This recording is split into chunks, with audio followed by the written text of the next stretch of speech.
This is the I Read Comic Books podcast. I am your host for this week's episode, Paul Jasley, filling in for Mike Rappin, who, in the words of Graham Parker, is discovering Japan. Hope he's having fun. But I am not alone.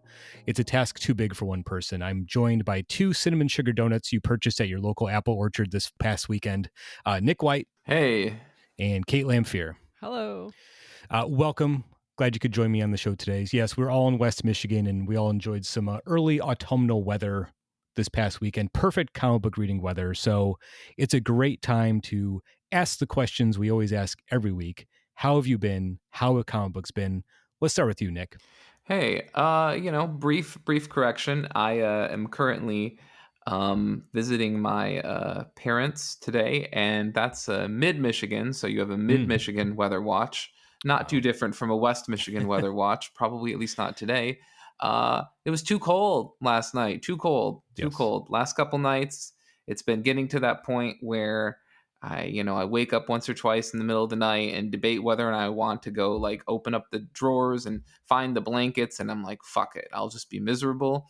And I'll wake up a few more times, and maybe in the morning I'll find the blankets. And I think it's a real, Michigan change of seasons moment where you're like, do I need the blankets? Do I not need the blankets? Where are the blankets? And once I get the blankets, how long am I going to let them stay on the bed? Am I going to let it go all the way into summer? Because I just might.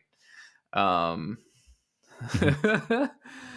I did read some stuff in addition to, getting to see everybody. And a couple of the things that I read, it's sort of one thing and yet multiple things. So maybe in some people's eyes, this is sinning against the God that is Mike Rappin's rules for this podcast.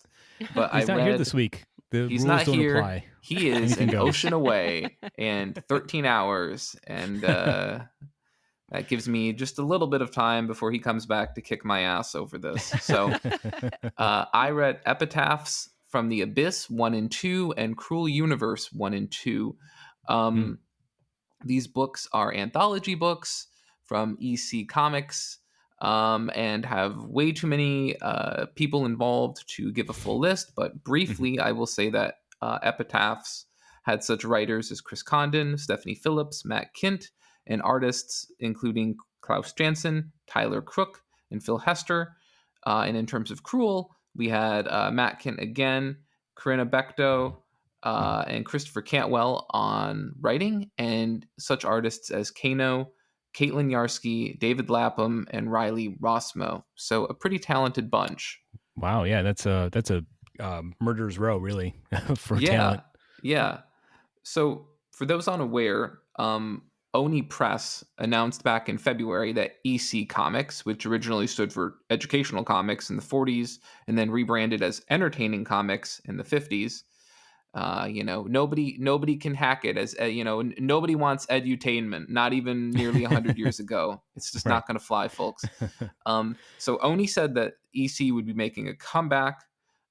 There's a lot that could be said about EC, but to give a very short TLDR, they were responsible for Tales from the Crypt, as well as probably their best known thing, Mad Magazine.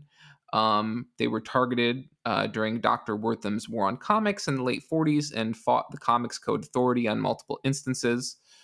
Just as much as they were known for their shocking endings to their stories, they were also known for tackling such issues as racial equality, nuclear disarmament, anti-Semitism, and police corruption. Things that, obviously, as we all know, we've all dealt with and resolved and have been, no longer issues in current society. Thank goodness. Right. We solved it. So basically, it was a comic version of The Twilight Zone a few decades before The Twilight Zone. In terms of these two books specifically, Epitaphs began in July 2024. Cruel Universe rolled out the following month. Both are anthologies, the former being horror-themed and the latter being sci-fi themed. And EC isn't sitting on their laurels either. They've got a chills book called Shiver Suspense Stories, as that's one word, suspense stories, rolling out in December. So fucking stupid. Who thought that was a good idea? And a dark fantasy anthology called Cruel Kingdom coming out the following month. They're just really, I don't know. Oni got this license, and they are just gonna, squeeze it for every dollar, it appears. But I don't know. I'm very curious to see how this goes. Mhm. I think for a couple months, maybe there will be some interest here in two fantasy, two, I think like $5.99 fantasy books coming out every Mm. month. Not fantasy, anthology books coming out every Yeah. month. I wonder how long they can keep this up in terms of like reader appetite for slightly more expensive books, as well as, reader whether or not the talent on the books will continue to be as good as it is. Yeah. Huh. I mean, that's really interesting. Again, like EC is like such a legacy title or publisher. You know what I mean? It's like fascinating they're bringing it Yeah. back. And, EC, they, the talent that they were hiring at the time was top notch too. You had Jack Davis and Wally Wood. Steve Ditko did stuff for EC Comics. Like everyone worked for EC. So it makes sense. If you're going to do it, make it a prestige title. It's just a matter of again, your question, can the market really support two anthologies from the same publisher at that price point? Right. So I'm very curious about it. Yeah, exactly. That's kind of my real question. And I tried to look at the solicits. Nick, can you trust what you read in Previews magazine? Check in with me next month. I'll have a different answer. It sounds like it sounds like Epitaphs is going to be one of the solicits said ongoing, and other things said 12 issues, which is Mm, technically a maxi series, not ongoing. And it sounds like Cruel Universe is maybe 5 issues, but who okay. knows? Maybe next month they'll make it an ongoing. I don't know. I strongly suspect that Universe will be taken away when Cruel, the fantasy one, Cruel Mhm. Fantasy or whatever, rolls out. So it'll be interesting. I will say, in terms of the stories themselves, and I don't really know why, but having read all of these titles back to back to back, it did feel like there was sort of this real narrative sameness, Okay. which, Hmm. sure, maybe some of that can be explained away from the fact that some of the people on the creative teams of some of the issues and works ended up working on some of the other ones, including Condon and Kint. But also, I was like, maybe it was because I read them all consecutively. But don't you think they'd be more likely to all blur together if I had read them weeks and weeks apart instead of one after the other? I don't Yeah. know. Hmm. Maybe I'm overthinking this, but like I felt like after reading all of these stories, I felt like the just real narrative through line here was just terrible stuff happens to protagonist frequently as a fuck around and find out scenario, and sometimes a find out despite not fucking around scenario, which typically Uh-huh. culminates in their death or something just short of it. Classic. And like that's not to say that this isn't a Twilight Zone trope, but Mhm. they also on the Twilight Zone managed to like roll out narrative twists that weren't just like and then they died. So, don't do X. Don't be Yeah. racist, okay? Mhm. Because I don't know. Maybe I just shouldn't read this book back to back. Or honestly, a little bit more shifting the blame off of me, Mhm. uh, maybe cut the story count down in each book from 4 down to like 3 or maybe 2, and give the Okay. teams a few more pages to play out their stories. That Mhm. said, given that this is an anthology book, I am sure probably if it's a maxi or miniseries, they've probably planned out all of the issues at this point, and me giving suggestions is irrelevant. Yeah, we'll behind schedule there, but Yeah, I they're mean, like, I Nick, we've scheduled it all, so who cares? Fuck you. yeah, I do wonder, since it feels like most people are going to be reading this as a collected edition down the road. I mean, that's what I was Hmm. planning on doing. If that might be more noticeable, or it's something like you can just pick it up, read a couple stories, and put it down and come back to it, which is kind of like what I like about an anthology series, especially when they're collected. It's rare that I'll sit down and read a whole thing and a whole collection in one go. You get like Yeah. little like snippets of story. You can just all right. It's almost like when I'm reading 2000 AD, it's like it's almost satisfying. Like I read 4 different short stories in one sitting. You know what I mean? And that's Right. like Right. satisfying, even though it wasn't a long, commitment. No, I completely agree. I really like that because it's the feeling of accomplishment, and you get something Mhm. done, and you get to try something different next time or whatever. Yeah. The only other thing I would sort of say, like, I don't know, is it felt like some of the stories in the sci-fi book could have easily just been in the. If I had shown you all the stories and said which story belongs in which book, I'm not so sure you would have put the ones in the correct book where they ended up. And I guess for Gotcha. me, that's just sort of a little issue of like how strongly defined are the two respective books Right. in terms of like where's the dividing line, like what are these two products we're putting out there. I don't know. I'm nitpicking here, folks. I You had really are. fun. I love anthology books. I want them to do well. I ultimately want them to succeed. Mhm. And I hope everything goes well. And just briefly, if anybody want to pick these up, these were a few of my favorite stories. I like The Champion by Matt Kint and Kano. Drink Up by Chris Condon with Jonathan Case on art. Wow. I believe Mhm. Case did art on Green River Killer, if I really should know Yeah. that better, but so that was an absolute must for me. Gray Green Memories was written and drawn by Tyler Crook. Nothing more needs to be said. Tyler Crook, end of story, full stop. Ray Gun by Christopher Cantwell with David Lapham on art, and Wow. Solo Shift by Karina Becco with Caitlin Yarsky on art. Yarsky's kind of a newcomer, probably maybe not a totally familiar name for a lot of people, but she recently worked on Black Hammer. I think she did Okay. all of the art on Black Hammer, the end.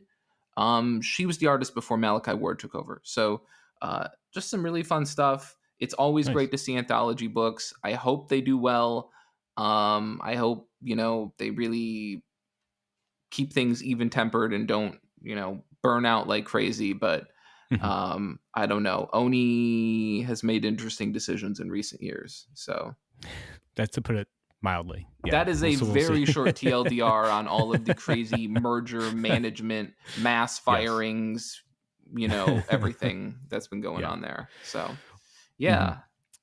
Well, nice. I was very curious about these series. Like I said, down the road when they're collected, I'll make a point to check it out. Yeah, you look at that list of creative talent, it just, you can't miss out. I mean, there's great stuff, top to bottom, listed there. So, Yeah, and I think what's really nice is, and maybe if you want to be cynical, you could say these are the best names they could get, maybe.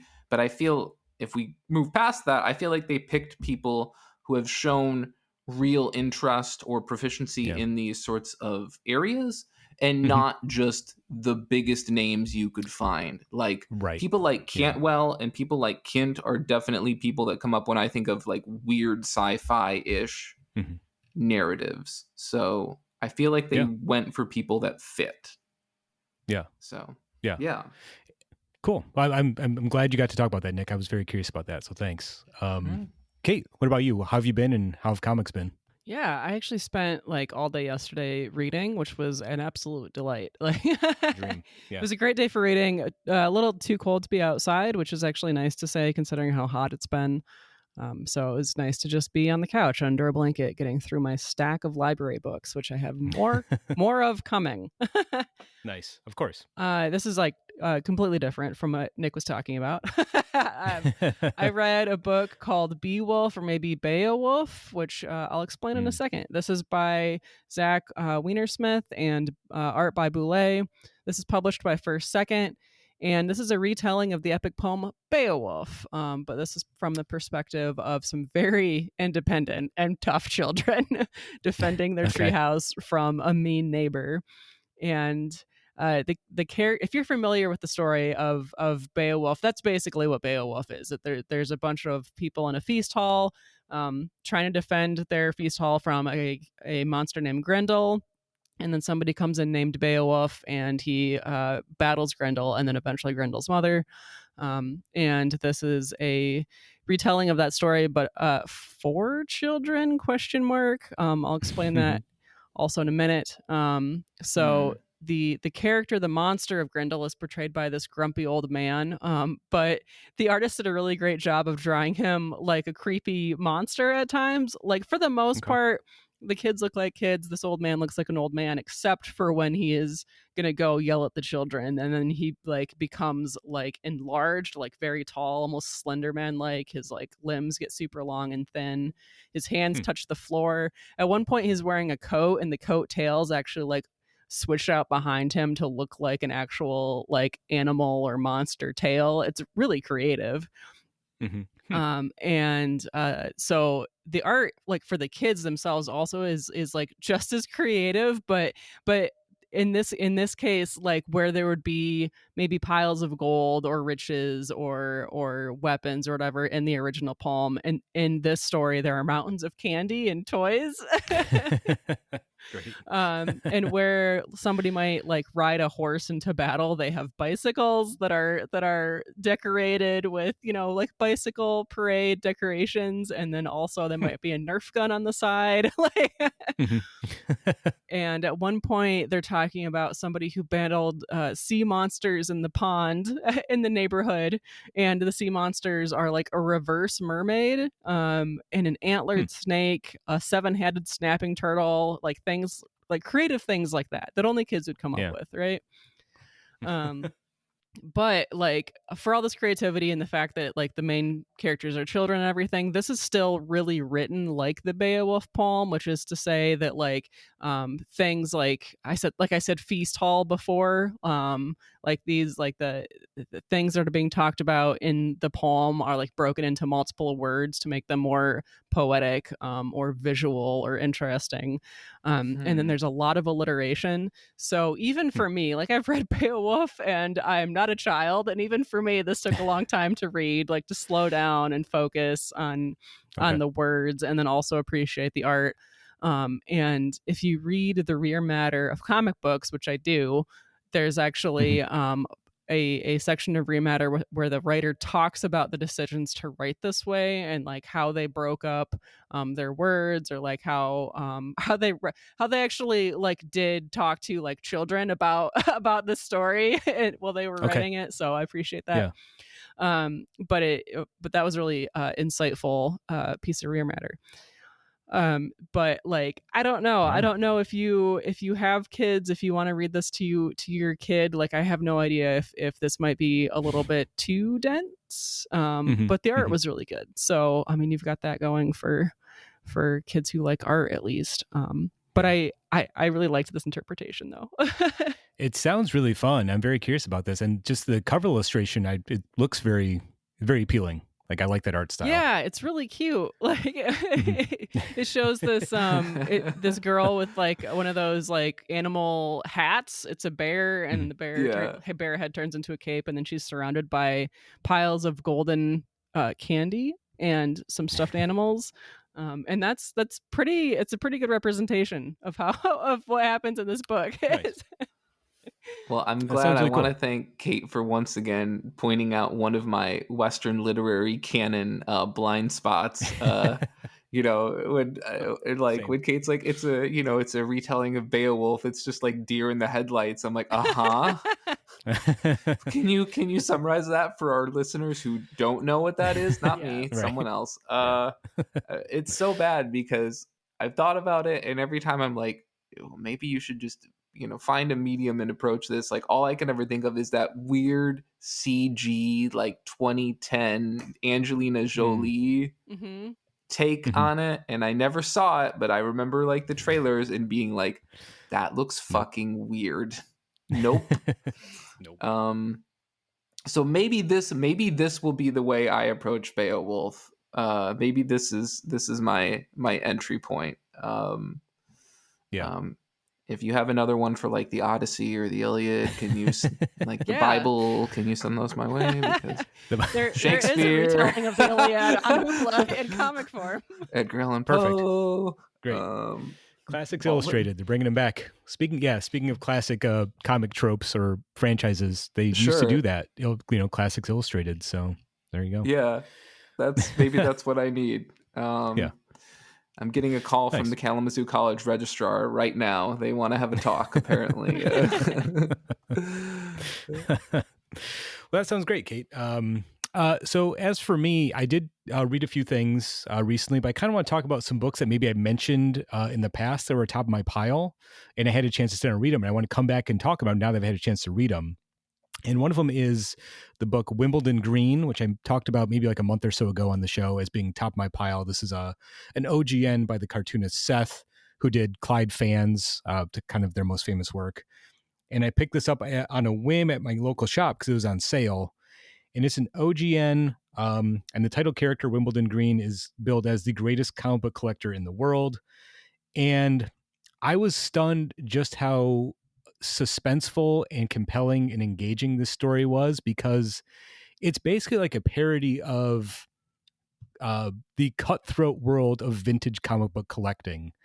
It's a story about all these comic book collectors who are just at each other's throats about trying to find that one random issue that they're all looking for. At one point, there's an extended chase sequence where, of course, all the comic book collectors have their own drivers and butlers.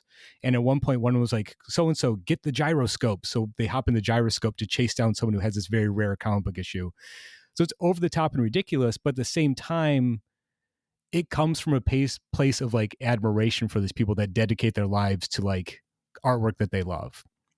At the same time, you get the story kind of told through this like Rashomon sort of like back and forth different perspectives of people that either admire Wimbledon Green for his amazing collection or hate him because he outbid them for the books that they wanted.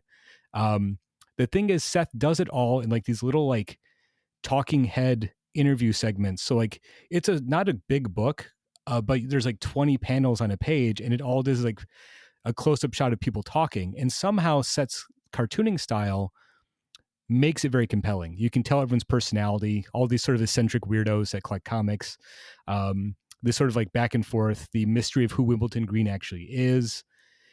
And I was just really taken by this book because it is so short and small, but it took a while to read because it's a very dense story. And what's amazing is that in the introduction to the book, Seth basically says like, these were all the little things he was drawing in his sketchbook. He never intended to be like a story. So the story kind of unfolds almost like stream of consciousness, which I think makes it kind of compelling. So you're never quite sure what's going to happen. So yeah, I was really blown away by how much I enjoyed this book. It actually took a while to read because it's such a dense story, even though it's a short little OGN. And it just proves my point that sometimes you just flip through the boxes at your little comic shop, you find something, buy it on a whim, and you end up just falling in love with it. So this was a great story, something I'm going to put on my shelf, probably pull off and read every now and again. Just another example of how great of a cartoonist Seth is. So I definitely recommend Wimbledon Green by Seth. I just took a look at the cover of the work, and it was so funny. It was one of those moments where I looked at it and I was like, the art kind of looks like the Monopoly artwork, or it looks like the collected Peanuts artwork. And I was like, Nick, that's way too specific. And then I continue reading, and it's like, this guy did the design work for the collected Peanuts. And it's like, okay, yes, it literally is the same guy. Okay, all right. No, I love this sort of artwork. I don't know what to call it. It almost like some of it looks a little even Art Deco-y or of the era, like the font for Wimbledon Green, like it feels sort of Art Deco-y to me, and I love that. Yeah. This looks really good, really fun. It's maybe not very fun. Fun Is book. Fun the right word?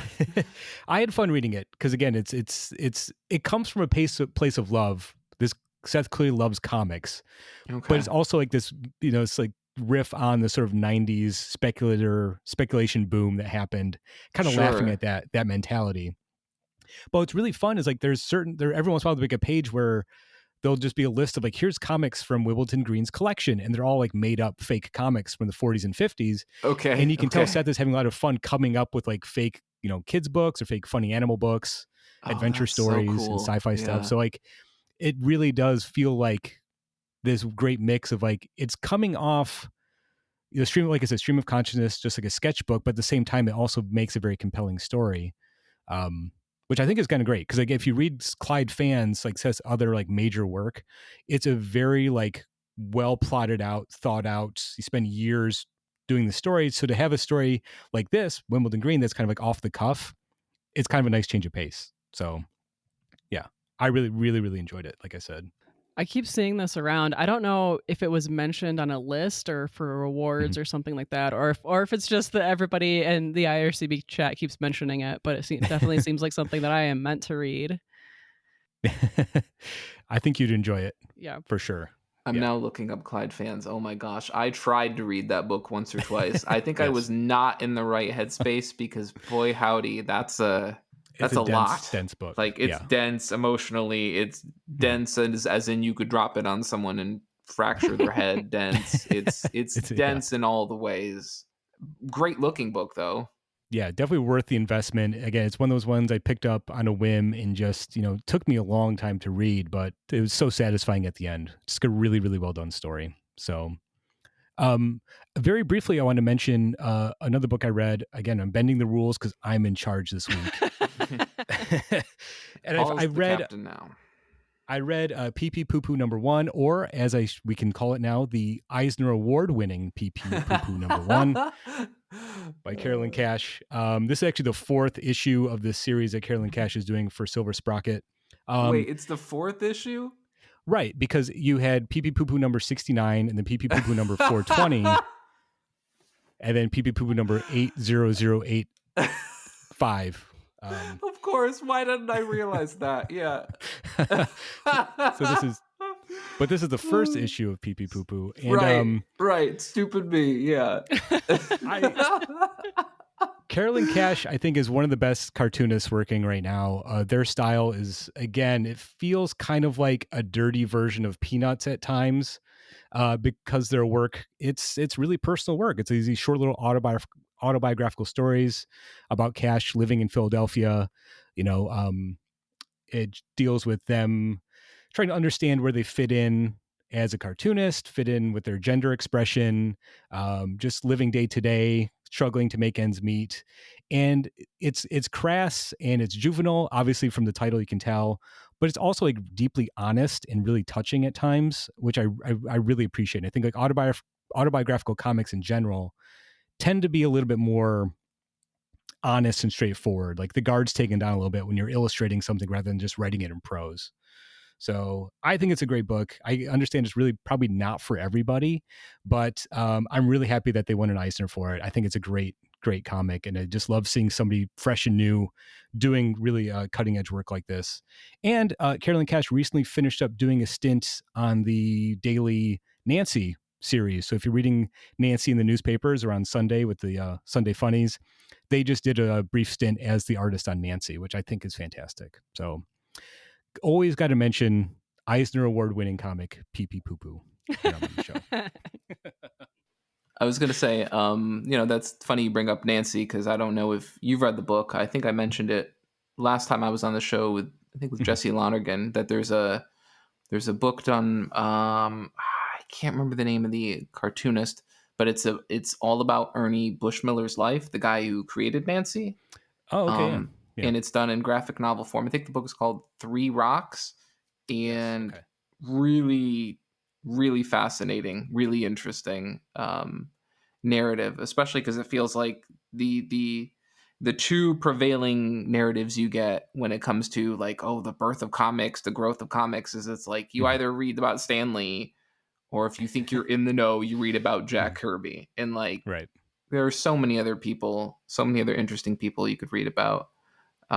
So it's nice to have another narrative. So it's just funny to see you bring up Nancy as well. So yeah, I'll have to check that out. I know a couple years ago I read that book that's explaining Nancy.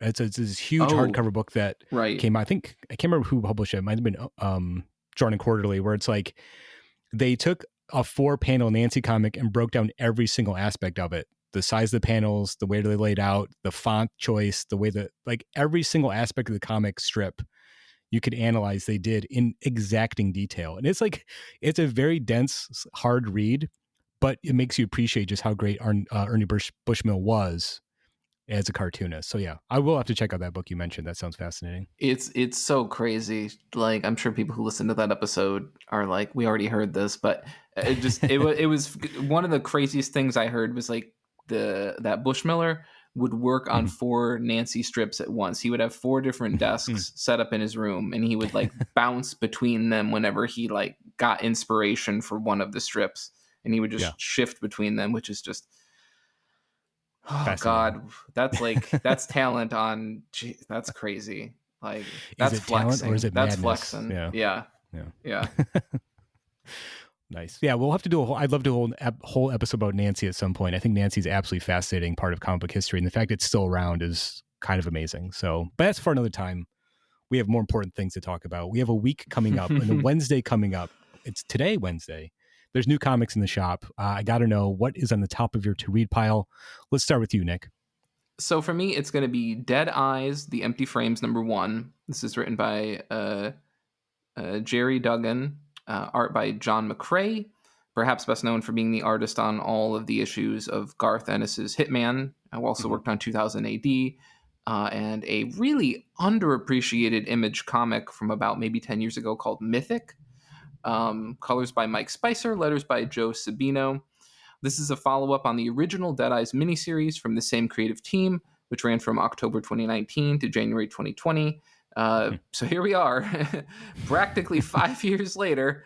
I'm sure some people would look at this and say, like, this is proof positive of just how nebulous the fate of some Image books have gotten in recent years. However, I would, like to point out that it actually gives me hope that maybe one day Black Magic might get finished. Maybe. Greg Rucka, take your time. That's fine. It's fine. But I mean, welcome to the double-edged sword that is creator, owned comics. It's great because some editorial oversight isn't going to throw 4 different artists and 5 different colorists you've never heard of and finish the book, but it does leave you wondering where your book is at. I also read the original series in preparation for the show. It's a pretty fast read. I read it all in a single sitting. It was just a real hit the ground running action comic. If you enjoyed Criminal, I would say Dead Eyes is sort of the frenetic older brother. If you swap out like the multi-narrative moodiness of Criminal for like a really taut, like 5-hour energy fueled ride, basically. Again, I love Criminal. It's apples and oranges. It's just something very different. The original followed the eponymously named stick-up man, Dead Eyes, whose heists and robberies seemed ubiquitous throughout Boston in the 90s. Yet after an alleged final score, Dead Eyes disappeared, his identity never revealed. And he's called Dead Eyes because he wears a mask that has big red X's over the eyes. Roughly 20 years later, Martin Dobbs has tried to leave his masked identity behind and go straight. He's a greeter at Walmart. I know this won't shock anyone, but the job doesn't even come close to covering his wife's mounting medical bills. The urge to return to his old ways is only solidified when he decides to trail and confront this chump that's attempting to check out at Walmart with what Dobbs easily spots as the staples of a murder cleanup kit. This is why you use the self-checkout, folks. Of course, you're probably more likely to have that not work. And, anyway. Right. I realize self-checkout jokes are very, topical because those machines are going away. So this podcast ep is not going to age well in like maybe a year, but sorry. So without revealing too much of the original series beyond that, it concludes, and this is totally out of left field. So this is not a spoiler. It's just boom, out of left field. It's very weird. It concludes with Dead Eyes discovering a clue as to the location of the Gardner art heist, which is it's Boston, so it kind of makes sense, but it's really out of left field, but it's really what's got me interested. Anything that sort of injects real world events. Oh, I like history. Okay, great, Nick. Thank you for sharing. What else do you like? TV, movies? So interesting. God, yeah, I contain multitudes. So anything that like history, true crime injected into comics, sort of interesting. So for those unaware, because I think it's really interesting, the Gardner art heist took place in 1990. And it was the theft of 13 paintings, some by Rembrandt, some by Degas, amongst others, from the Isabella Stewart Gardner Museum in Boston. And it's widely regarded as the highest value museum robbery in history, with art dealers estimating it between $500 and $600 million. Wow. No arrests have ever been made. None of the paintings have ever been recovered. The museum has a $10 million reward for information that leads to the recovery of the paintings. We know that they won't hand that out regardless, probably. For those who want to learn more, you could check out the podcast Empty Frames. That's one that I really recommend. Or apparently, and I haven't seen this, but I guess other people thought it was good, there was a Netflix documentary, I think in 2021, called This Is a Robbery. Okay. They're both supposed to be pretty, I mean, again, I've heard the podcast. I can't speak to the documentary, but I've enjoyed what I've, heard. And the fact that this book is going to tie in this crazy event that I think most people have never even heard about. I'm super interested because that's just wild to me. Yeah, fascinating. Huh. Well, Nick, once again, I'm going to have to add this to my list. How dare you? Yeah, I saw the cover. I was like, looks like something I would like. So having your description definitely sold it. So yeah, I'll track down that first miniseries and get caught up. Yeah, it's just 4 issues. That's all there is right now. Nice. And, John McCrae brings kind of, I mean, obviously he worked on like Ennis books, so it's got that kind of rough 90s grounded art kind of hard-nosed violence to the themes. But also it doesn't have Garth Ennis writing it, which can frequently be viewed as a plus depending upon what he's writing. So what it is, yeah. Yeah. His War Story comics are good, but, the rest has never really clicked with me. But that's, I'll always recommend Battlegrounds. I think Battlegrounds is fantastic. But yeah, anything else that's up. It's your mileage may vary. So yeah. Yeah, I have tried Preacher twice and it just wouldn't click. So fair enough. Yeah. Yep. Well, nice. That sounds fascinating. I'll definitely check that out. Kate, what are you going to recommend to me now that it's on the top of your pile? Yeah, Paul's list is getting increingly long, so let's just add another one on the pile. Fantastic. This actually might be on the top of your pile already. Whoa. Because this is a book that Mike talked about way back in episode 217. This is Shangri-La by Mathieu Bablé, and this is a science fiction book. And I'm just going to read the description because it does a really nice job. I can't rewrite this any better. Spanning a period of several millennia, the science fiction epic begins after mankind has abandoned Earth to live in space stations run by corporate governments. And that, I mean, like, I feel like we've heard this before a little bit, maybe. Like, I feel like I've read quite a few space station is corrupt, like the government is corrupt kind of stories recently. The reason that I want to read this one is, first of all, Magnetic Press does wonderful, beautiful work. I've read a lot of their things before. They're kind of known for publishing like bande dessinées in English. And then also Mike recommended this, who knows how many years ago at this point. And also, if you look on the Magnetic Press website, there is a couple of preview pages and the art looks incredible. And if I haven't sold you already, one of the panels has a dog in it. So there you go. Great.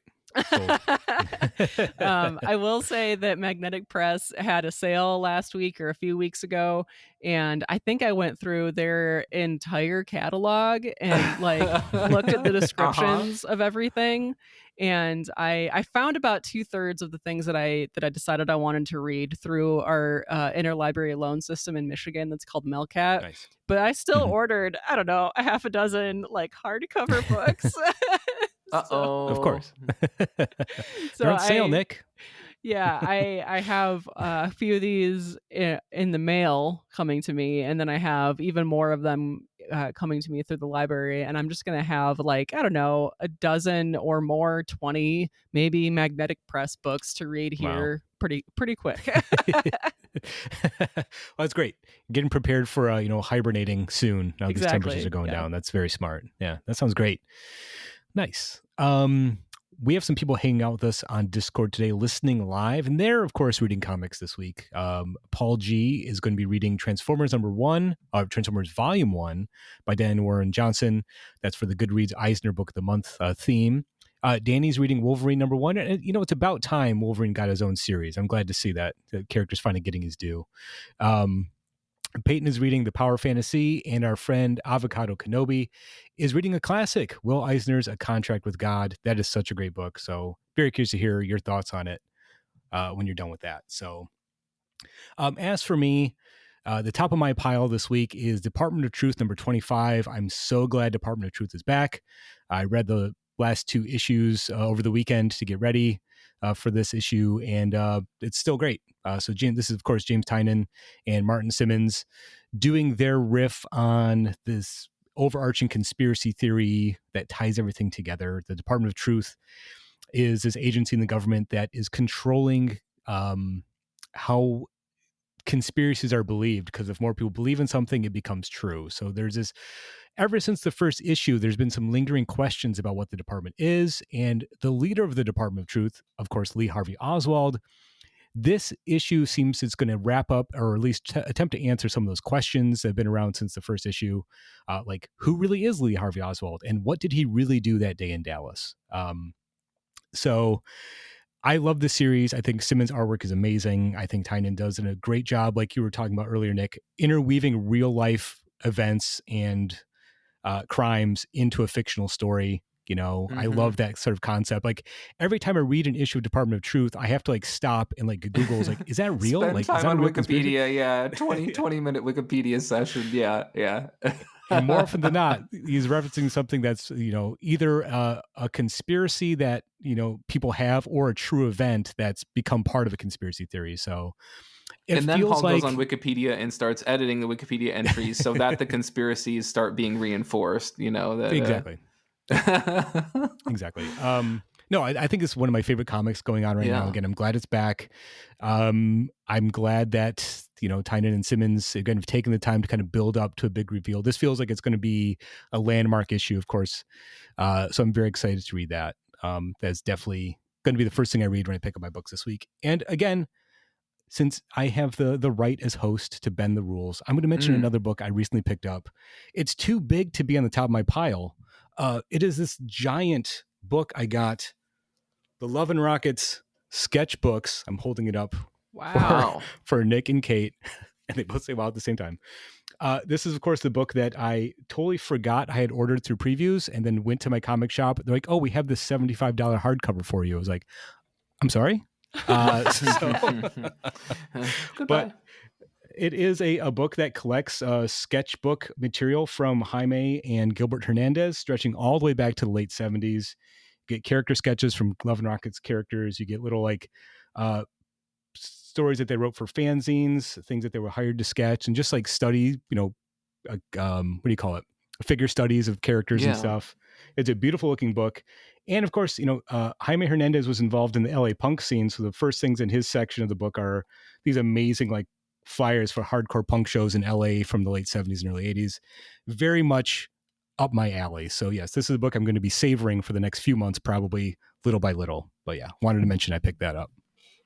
Well, I mean, I'm really glad you're still enjoying Department of Truth. I read maybe the first arc and a half, and then I sort of, you really got to be in the right mindset to read that book. And like, when socio-political circumstances are a little tenuous, it's a little hard to be like, you know what I'm going to do for wind down time? I'm going to take the things that make me anxious normally, and I'm just going to dial that up. We're just going to put the dial on 11. Yeah. I will say what I found as a slightly less anxiety-driven narrative, but still pretty anxious, is also the same writer, Blue Book. I know I came around to that book real late. I still absolutely love, you know, that moment on the show, Paul, when we had to break it to you that they were quote unquote real events, quote unquote alleged events, that real alleged events. That's what they were. They were real alleged events. But I finally got around to reading that, and I think the first 2 arcs, and gosh, I really like that book, and I love that blue, black, white aesthetic motif, the color motif. Yeah, gosh. And Michael Oeming is so his artwork is less unsettling than Martin Simmons, to put it mildly. Oh, yeah. Like with Oeming, it's like, this is kind of weird, but I know that's a person. And with Simmons, it's like, what is this? What is it? In a good Yeah. way. What is this in a good way? Well, it's they so fit the story. I unsettling. mean, they both fit. They kind of fit what the story's doing in this amazing way. Like, Department of Truth should be an unsettling, uncomfortable read, and that's kind of why I like it.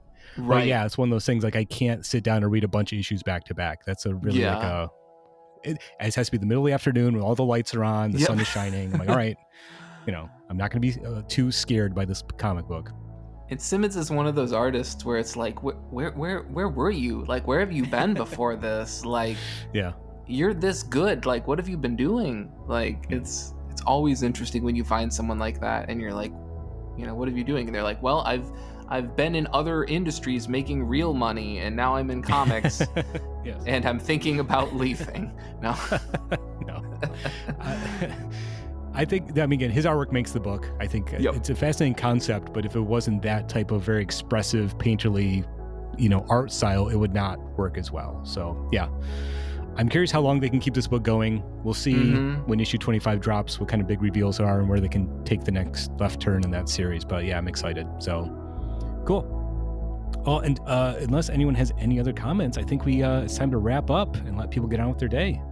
I want to thank Nick and Kate for joining me today. Thank you, Zander, for editing the show. Mike, for letting me fill in. I hope I didn't do a bad job this time. Thank you, everyone that listened live. Thank you to all our listeners everywhere. Until next time, comics are good, and so are you.